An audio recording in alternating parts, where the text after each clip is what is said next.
Beleza, então hoje nós vamos dar continuidade ao que a gente vem trabalhando, que é o contexto da genética mais biotecnológica, tá? Então nós vimos primeiro a questão da biotecnologia, depois nós vimos um pouco sobre tecnologia de DNA recombinante, vimos como que é feito, tá, esse processo de recombinação de forma artificial, né? Então eu tenho as enzimas de restrições, eu faço os cortes do material genético em pontos específicos onde quero, separo, tá, o material genético que é de meu interesse e posso inserir esse material genético em outros organismos. Tá? A exemplo do que a gente deu, né, da insulina. A insulina. E até ficou um questionamentozinho, salvo engano, para que vocês dessem uma olhada. Ficou aquela perguntinha retórica para vocês darem uma olhada de como era produzida a insulina, tá? De uma forma mais tradicional e como que ela é produzida atualmente utilizando-se da biotecnologia. A gente falou um pouquinho sobre a questão das bactérias, que foram inseridos nas bactérias o gene que decodifica a produção da insulina humana, enfim. Mas aí ficou para vocês darem uma olhada. Espero que tenham dado uma olhada. Se tiver alguma dúvida, se quiser debater alguma coisa, discutir, pode mandar para mim no privado ou pode fazer uma videochamada que a gente conversa, a gente tira umas dúvidas aí, faz tudo aí bem legal, certo? Então hoje nós vamos dar continuidade, tá, em relação a essa parte de genética mais voltada para a biotecnologia, certo? Com a aplicabilidade, digamos assim, certo? Desse contexto. Na aula passada, só me lembrem, a gente chegou a falar sobre DNA fingerprint, que é a impressão digital. Acho que sim, né? Que a gente falou sobre teste de paternidade e tudo mais, não foi isso? A gente chegou a falar sobre esses pontos. Alguém poderia me relembrar, por favor? E aí, vocês lembram? Lembram? Eu lembro que a gente falou de eletroforese. Sim, a gente falou de eletroforese ou não? Não, acho que a gente ficou nessa reflexãozinha da questão da diabetes e como era produzida, como é produzida, enfim, certo? Então, beleza, vamos nós aqui.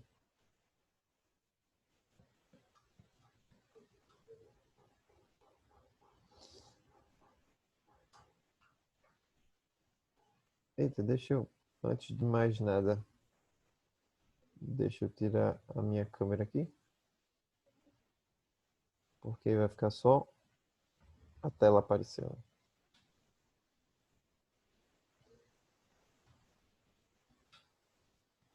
Pronto, beleza.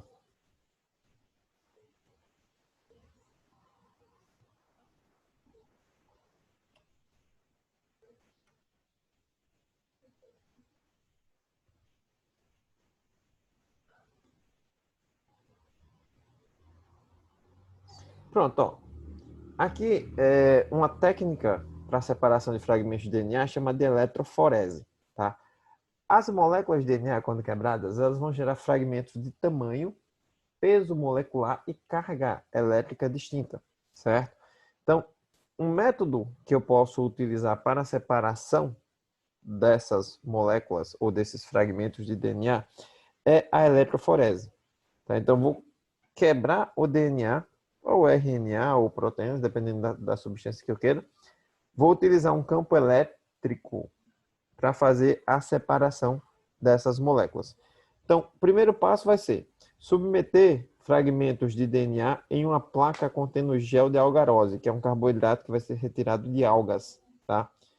E esse gel, ele vai receber uma corrente elétrica. Na realidade, ele vai ter dois polos, tá? De um lado ele vai ter o polo positivo, do outro ele vai ter o polo negativo. Depois, os fragmentos de DNA que já foram submetidos à ação das endonucleases, né, as enzimas de restrição já estão cortadinhos, eles percorrem o gel e se deslocam em direção ao polo elétrico positivo. Por quê? Porque a molécula de DNA ela é mais eletronegativa. Então, se ela tem carga negativa, tá? Polos iguais se repelem, polos opostos se atraem. Acho que isso é física básica, certo? Então, elas tendem a se deslocar em direção ao polo positivo, já que as moléculas elas são eletronegativas, tá? E aí, a separação vai se dar de acordo com o tamanho e o peso, bem como a carga elétrica das moléculas.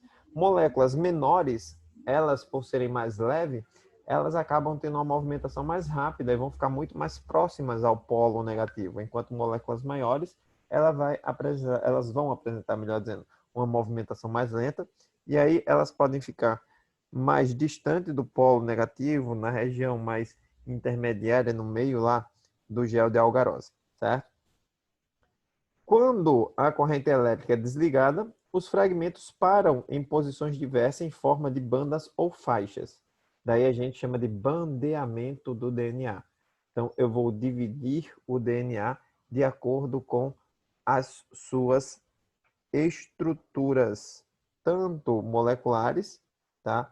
Quanto a questão da sua carga elétrica. Então, se eu tenho fragmentos de DNA iguais, então eu tenho tamanhos iguais e cargas elétricas iguais. Então, essas moléculas vão ficar em iguais posições também, ou seja, a posição ocupada pelas moléculas de DNA vão ser as mesmas se tratar de mesmas moléculas, mesmos fragmentos, ok?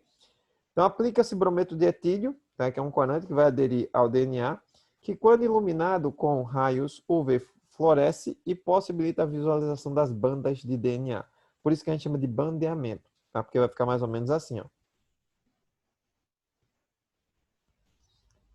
Tá vendo? Então, aqui eu tenho o gel de algarose, tá? Depois eu coloquei o corante e quando eu ilumino, eu começo a visualizar as bandas, tá? Então, isso aqui é o que nós chamamos de bandeamento. Então, nesse caso aí, o resultado vai ser o que nós chamamos de DNA fingerprint. Você pegar do inglês, fingerprint quer dizer impressão digital. Então, DNA fingerprint vai ser impressão digital genética. Então, nesse caso, eu vou ter uma impressão digital aqui do DNA que vai ser única e exclusiva de cada indivíduo. Tá? Não existe dois indivíduos com o mesmo padrão de DNA, à exceção, logicamente, de gêmeos univitelíneos. Tá?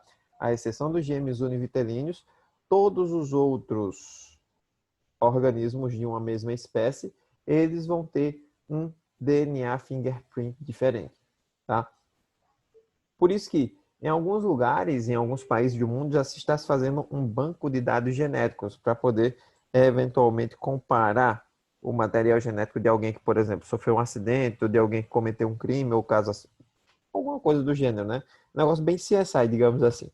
E poder encontrar um indivíduo pela sua carga genética. Então, se você pega um recém-nascido, coleta o material genético, sequencia esse material genético e guarda num banco de dados, se esse carinha aí daqui a 20, 25 anos cometer algum crime, se ele deixar algum resquício de onde possa se extrair DNA, ele vai ser identificado sem sombra de dúvida nenhuma. Por quê? Porque a carga genética dele já está no banco de dados. Tá? E aí vai haver essa comparação e vai ocorrer o match gênico, ou seja, vai ocorrer a compatibilidade gênica, visto que no DNA fingerprint não existem dois indivíduos com mesmo padrão genético, tá? É improvável, não é impossível, mas é extremamente improvável que isso aconteça.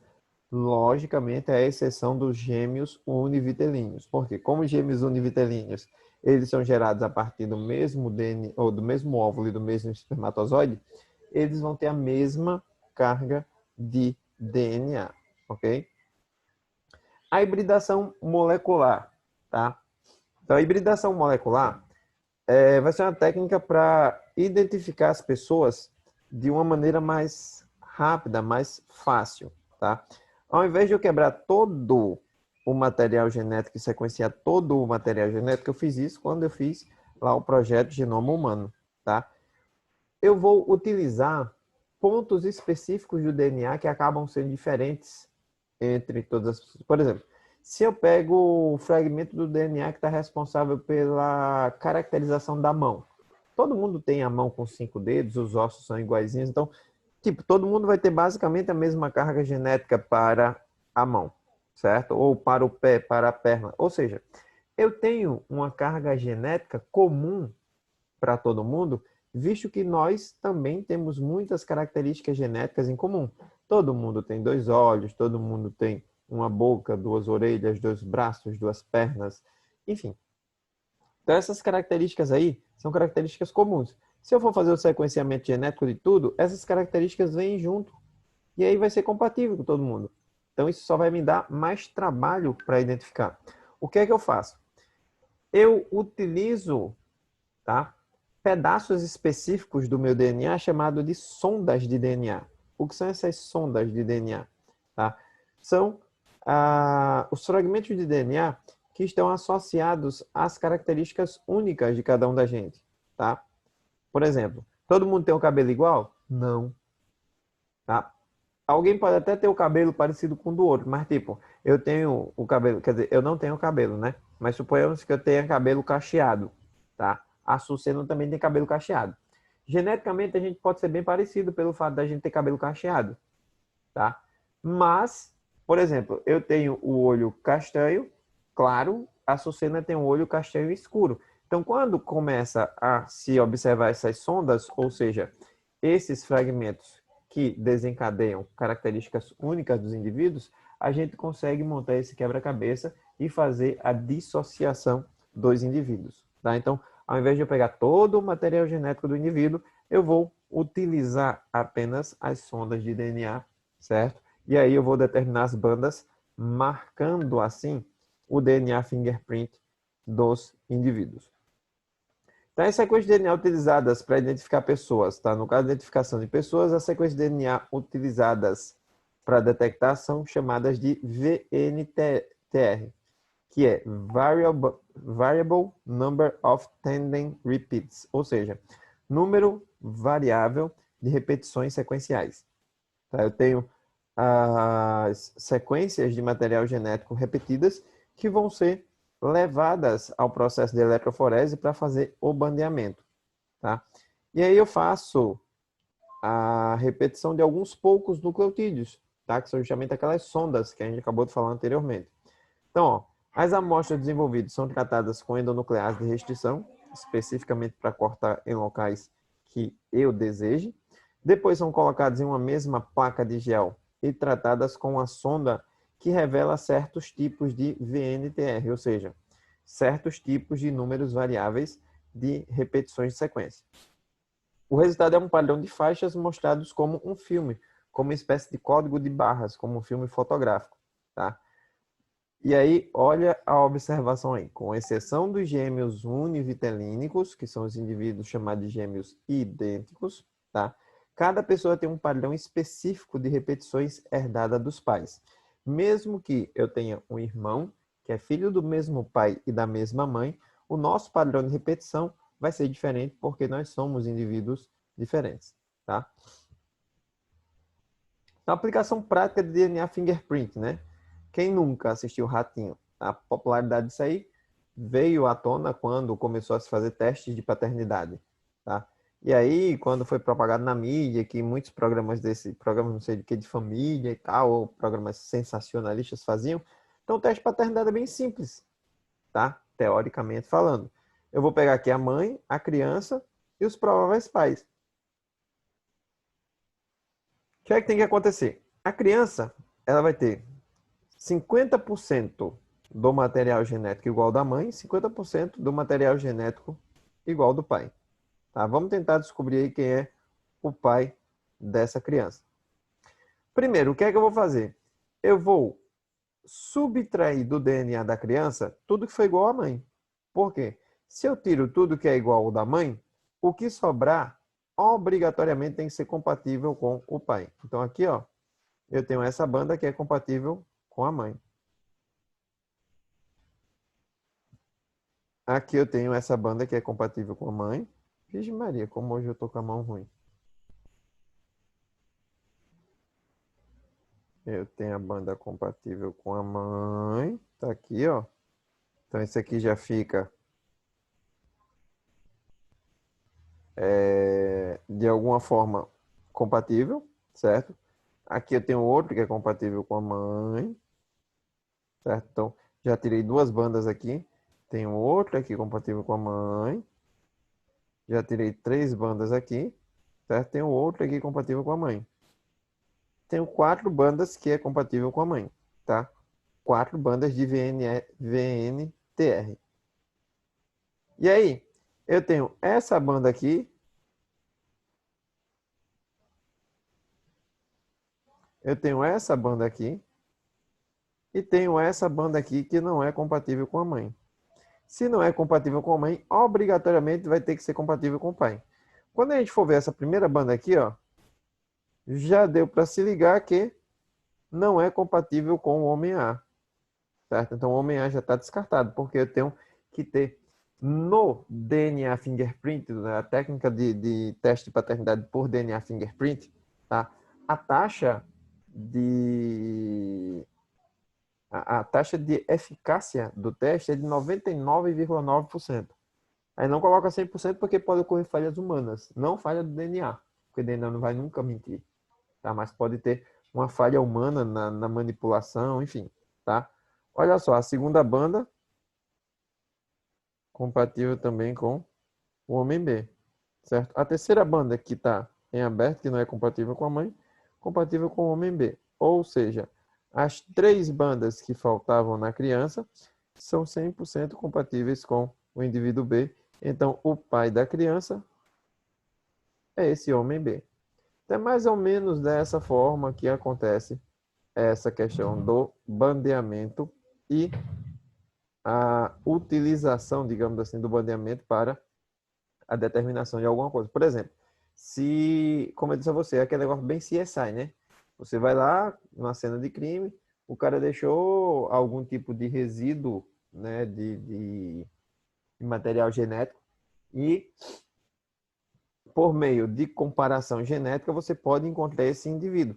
Foi o que aconteceu nesse caso, né, do daquela digital influencer que foi dopada e tudo mais. O cara ele já poderia ser indiciado simplesmente pelo fato de ter sido coletado, tá? Sêmen 100% compatível com ele. Tá? Então, isso já é o suficiente para provar que houve pelo menos o ato sexual. Se foi consentido ou não, aí a justiça fez aquele alarde todo, mas enfim. O DNA não mentiu. O DNA disse assim, ó, esse material genético é desse cara. Ponto final, não tem o que se questionar. Certo? Então, nesse caso aí, foi feita uma técnica de fingerprint e foi detectado que o sêmen encontrado nas partes íntimas, bem como nas roupas íntimas da menina lá, era compatível com o cara que estava sendo acusado. Então, tá aqui o que a gente fez, ó. A gente tirou da criança o que era compatível com a mãe, as 3 bandas que não eram compatíveis com a mãe tinha que ser compatível com um dos 2 homens. E aí foi compatível com o homem B, certo? Então, nesse caso aí, para realizar o exame de DNA, basta ter qualquer amostra biológica, como pele, cabelo. Ah, o cabelo tem que estar com a base, né? O folículo piloso, sangue, sêmen, entre outras, tá? Os testes que utilizam DNA fingerprint são tão seguros que fornecem 99,9% de certeza, como eu disse a vocês. Por que a gente não bota 100% de certeza? Por quê?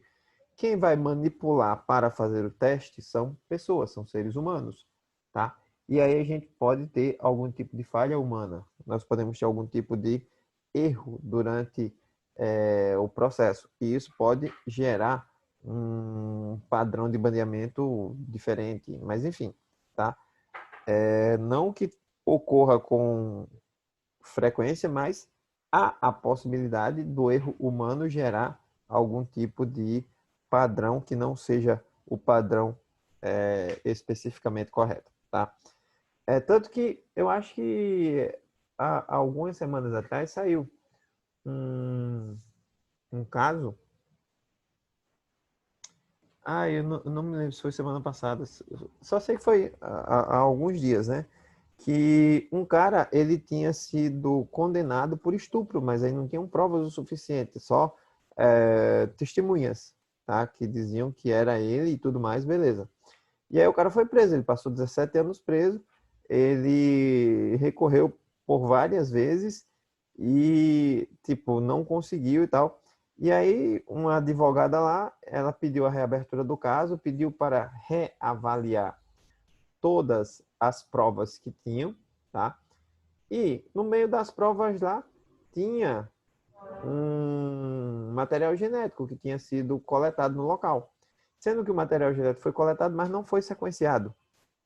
E aí, de imediato, essa advogada, ela pediu para que esse material genético fosse sequenciado.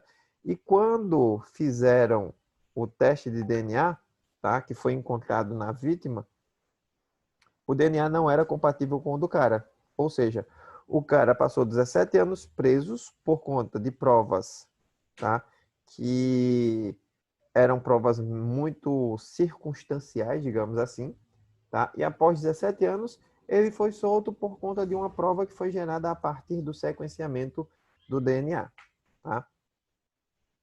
E aí eu tenho investigação policial, judicial, identificação de pessoas, aconselhamento genético. Isso aqui quem faz é um médico geneticista, principalmente quando trata-se de casamentos consanguíneos, ou seja, casamentos entre indivíduos que têm um maior grau de parentesco entre si, certo? Ou são indivíduos que têm uma maior probabilidade de apresentarem.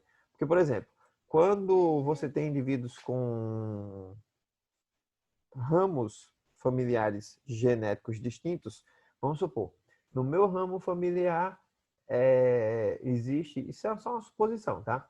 Existe a probabilidade, por exemplo, do desenvolvimento da hipertensão. Beleza, tá? No ramo familiar da minha esposa existe, sei lá, uma probabilidade para o desenvolvimento do diabetes, por exemplo, tá? Então, nós, por virmos de duas linhagens genéticas completamente diferentes, tá? Os descendentes, eles vão ter menos probabilidade de ser ou hipertenso ou diabético. Mas se, por exemplo, eu sou casado com uma prima minha, por exemplo, então no meu ramo familiar tem a predisposição ao diabetes. E aí, se minha prima vem do mesmo ramo familiar, a carga genética dela também traz a informação de ter predisposição ao diabetes. Eu posso não ser diabético, ela pode não ser diabética, mas a gente pode ter um descendente que vai desenvolver o diabetes. Então, o aconselhamento genético vai ser basicamente isso aí, tá? O médico geneticista, ele vai observar as árvores genéticas, vai ver quais são as anomalias genéticas comuns em ambos os ramos familiares e vai traçar probabilidades matemáticas de aquilo acontecer ou não. Professor, vai ser o que vai acontecer? Não. Por quê? Quando a gente trata da matemática, a gente está falando de uma ciência exata, tá? Quando a gente está falando aqui de genética, a gente está falando de algo que você não tem como prever, tá? Você tem como dar probabilidades. Você tem 90% de chance de um negócio acontecer, 10% de chance disso não acontecer, vai lá e não acontece. Mas tinha muito mais chance de acontecer, tá? PCR, que é a técnica de cadeia de polimerase, ou a técnica de polimerase em cadeia. Então, a amostra biológica contendo fragmentos de DNA não é suficiente para a realização de análise. O que é que eu faço? Tá? O que a gente faz é a chamada magnificação do material genético. Tá? A técnica do PCR foi desenvolvida em 1985, tá? Por Kary Mullis. E ele teve como o objetivo fazer cópias de trechos de DNA in vitro, ou seja, ele vai fazer a duplicação do DNA, mas não do DNA completo.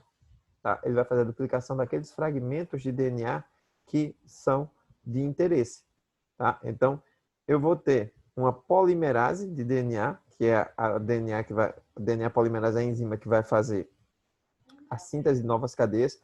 Então, o que é que ele vai fazer? Basicamente, é uma técnica teoricamente simples. Hoje é fácil de você compreender. Mas para a época, 1985, foi um negócio, né?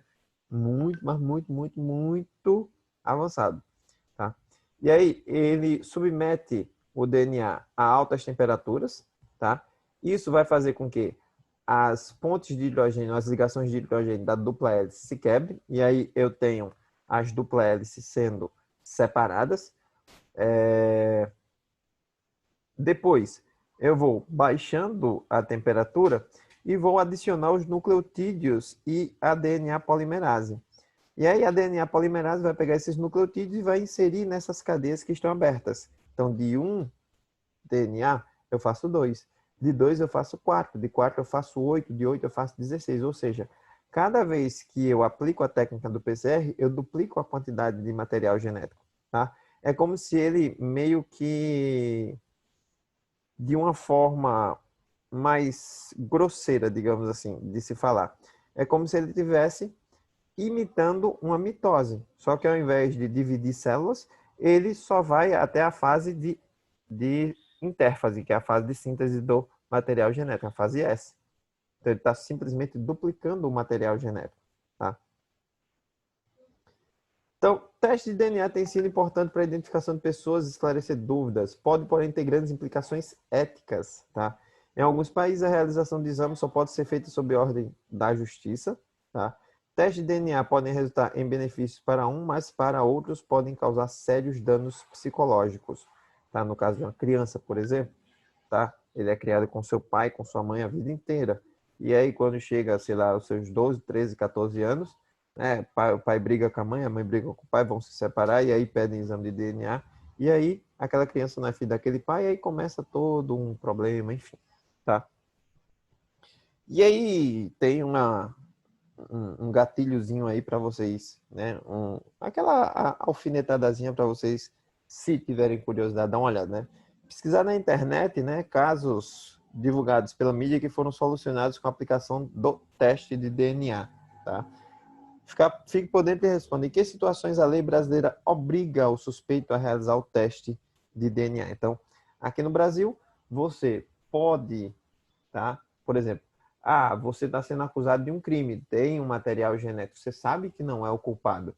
E aí você pode, de livre e espontânea vontade, dizer assim, ó, pode coletar material genético meu para fazer a comparação, porque você sabe que não vai ser compatível, tá? Mas aí muitos, eles cometem o crime, o material genético é coletado, o cara, ele não quer doar o material genético e ninguém pode obrigá-lo, tá, a doar esse material genético, a não ser por meio de ordem judicial. E aí é onde entram os artifícios, né, advocatícios e aquelas coisas, ou botam uma lei, outra lei, e tentam ao máximo, né, evitar que isso aconteça, porque, como a gente falou anteriormente, quando a gente faz o sequenciamento de DNA, a compatibilidade, ela é, ou o grau de eficiência, digamos assim, é de 99,9%.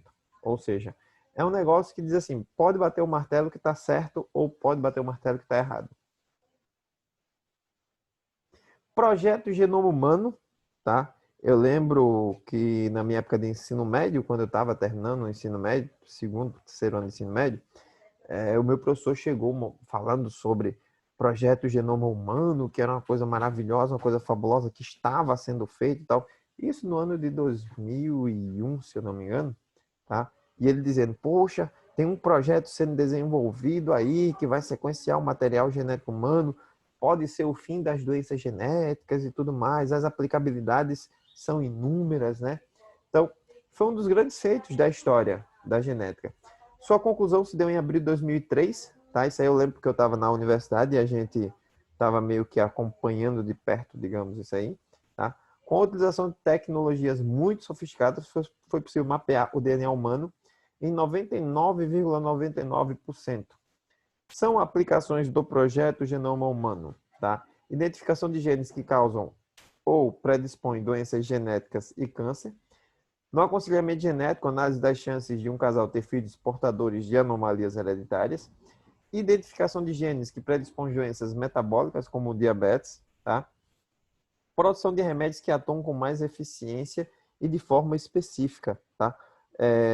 Logicamente, não é todo mundo que tem essa possibilidade, mas existem pessoas que são mais abastadas e que podem fazer um sequenciamento genético para saber que tipo de elemento químico é metabolizado de maneira mais eficiente no seu organismo e assim saber que tipo de medicamento pode agir de maneira mais eficiente caso esse indivíduo ele necessite de uma terapia, de um tratamento, da utilização de algum tipo de medicamento, tá? Então, é um negócio bem interessante. A conclusão do projeto Genoma Humano é mais um passo importante para se identificar o funcionamento de cada gene, de cada proteína, tá? Será que a ciência vai ser capaz de prever o futuro? né? Na realidade, meio que tem como, né? Principalmente no que diz respeito ao aconselhamento genético. Tanto que hoje é muito comum, principalmente em questão de mulheres que são mais independentes e tudo mais, elas querem ser mães, elas querem ter filhos, mas não querem casar, não quer ter um marido, não quer ter preocupação na vida, né? Porque nós só dá preocupação mesmo. E aí o que acontece? A mulher diz, não, eu quero ter um filho, mas eu não quero ter um marido, porque marido dá trabalho. E aí, filho não dá, né? E ela vai num banco de doação de sêmen e nesses bancos, tá, você pode até escolher as características da criança. Logicamente, será que as características que eu vou escolher vai ser expressa na criança? Há a probabilidade de ser e também há a probabilidade de não ser, porque estamos falando de genética. Mas, por exemplo, eu quero ter um filho com olho claro, que seja de cabelo claro, seja alto, tal. E aí o cara vai lá no banco de dados de doadores de espermatozoide, procura um doador que tenha as características que aquela mulher ela estava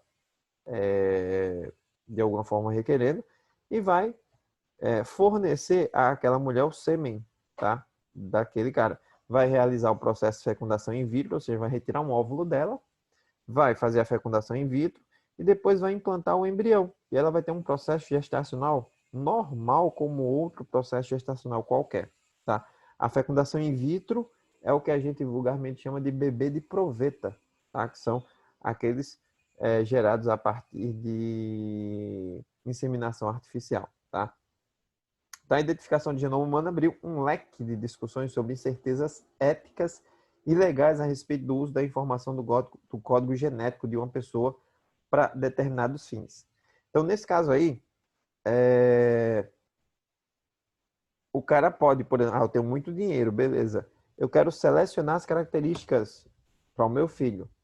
Aí você pode gerar um indivíduo que seja mais inteligente, seja um indivíduo mais. Enfim, você pode selecionar as características do seu descendente, retirando apenas as suas melhores características e as melhores características da sua esposa, juntando tudo isso num indivíduo só. Então, isso iria beneficiar quem? Quem tem muito dinheiro. Por quê? Quem é que vai poder fazer isso? Quem tem muito dinheiro. Tá? E quando a gente começa a entrar nesse contexto aí, isso poderia gerar um abismo social gigantesco, tá? Tanto que tem um filme chamado Gattaca, que é um filme até antiguinho, mas ele retrata isso aí, tá? Existem os cidadãos normais, que são os indivíduos que são geneticamente selecionados, e existe uma classe social que eles chamam de filhos de Adão. Os filhos de Adão são os indivíduos que são concebidos naturalmente, são concebidos da maneira que nós somos concebidos atualmente. Então, para eles, nesse filme aí que se passa no futuro e tal, para eles, tá? Os filhos de Adão são uma segunda classe. Só que quem pode realizar o processo de reprodução, ou quem consegue fazer essa reprodução com indivíduos com características melhores? Quem tem mais dinheiro. Tá? Então, é um negócio que leva a gente a ficar pensando, né? Pô, será que foi bom? Será que não foi? Tudo tem um lado bom e tem um lado ruim, né? Dependendo de quem está utilizando, a coisa pode ser boa ou ruim. Então, privacidade de informações, segurança e eficácia no teste genético, justiça no uso da informação, então tudo isso é levado em consideração. Em relação a plantas transgênicas ou organismos transgênicos como todo, a gente já falou sobre as bactérias que produzem insulina, já falamos sobre os transgênicos e tal. E aí, o cara, para provar a universalidade do código genético, tá? Ele produziu uma planta de tabaco, tabaco é a plantinha que produz o fumo, com a inserção de genes de vagalume, então a plantinha brilhava no escuro, tá? Então, ele gerou um OGM, um organismo geneticamente modificado, ou transgênico, tanto faz. Tá? E aí os cientistas, eles conseguiram introduzir na planta do tabaco um gene de vagalume, capaz de sintetizar a enzima luciferase. E a luciferase catalisa no inseto a degradação da luciferina. Tá? E a luciferina vai ser a proteína que, quando é metabolizada, ela produz a luz. O gene clonado em plasmídio multiplicou-se, aí toda aquela técnica de DNA recombinante com bactérias e tudo mais. Depois insiro os genes do vagalume em embriões de tabaco. E aí, o gene modificado passou para o DNA da planta, que, quando regada com luciferina, emitia luz como vagalume. Professor, essa planta sobreviveu em laboratório, sim. No ambiente natural, ela tem como sobreviver? Não. Por quê? Porque a gente tem que ver a compatibilidade fisiológica. Plantas, elas foram, ao longo da história evolutiva, sendo afuniladas para poder captar energia luminosa e não produzir energia luminosa. Mas para que os caras fizeram isso? Para provar a universalidade do código genético e provar que eu posso transmitir genes de qualquer indivíduo para qualquer outro indivíduo, independente da espécie, certo? Então temos menos de um minutinho aí, o programa já está me avisando aqui. Por hoje nós vamos ficando por aqui. Fiquem de olho lá no grupo que eu vou passar algumas atividades e vou abrir atividades também na plataforma, beleza? Bom final de semana para todos, beijos e até a próxima semana.